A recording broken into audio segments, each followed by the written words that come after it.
now in order to produce music.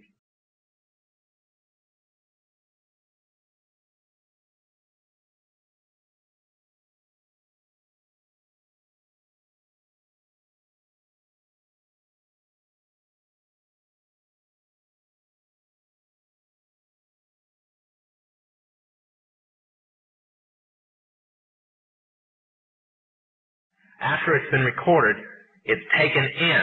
This is why a master is cut months in advance before it's released.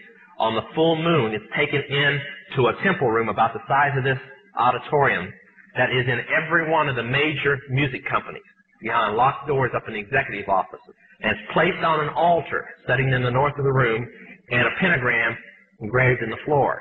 And 13 hand-chosen witches and wizards and a coven come in and conjure a principality or a power up, usually Regia or something like that, and order him to tell the demons under him to follow every record and every tape coming off of that master. If that's too hard for you to believe, I'm sorry. That's why they do it.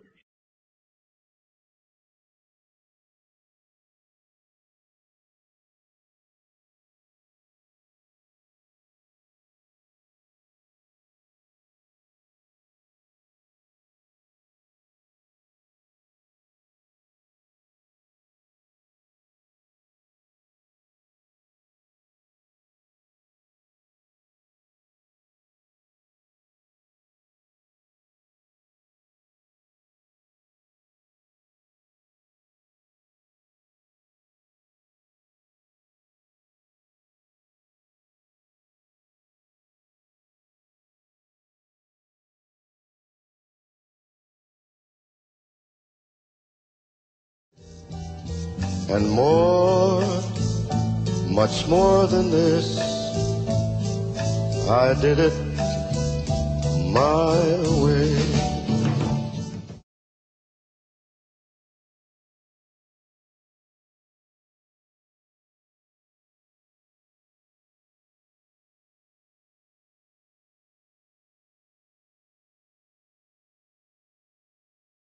Hailed as one of history's Wolfgang Amadeus Mozart, a Freemason himself, composed a symphony, which was an open display of Freemasonry.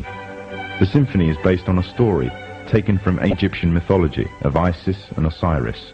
The pagan rites of ancient Egyptian mythology form, through the Kabbalah, one of the fundamental aspects of Freemasonry.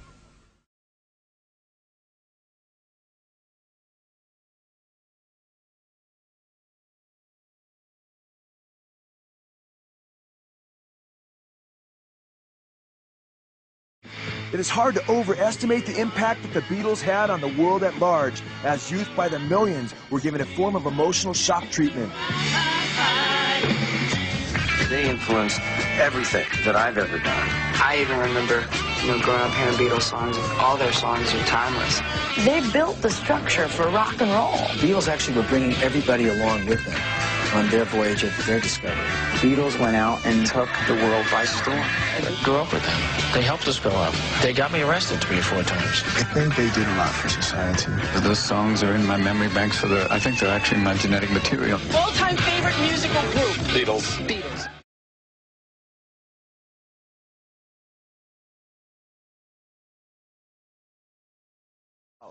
When you go back and listen to Sgt. Pepper's, they were brilliant. Sgt. Pepper changed the world.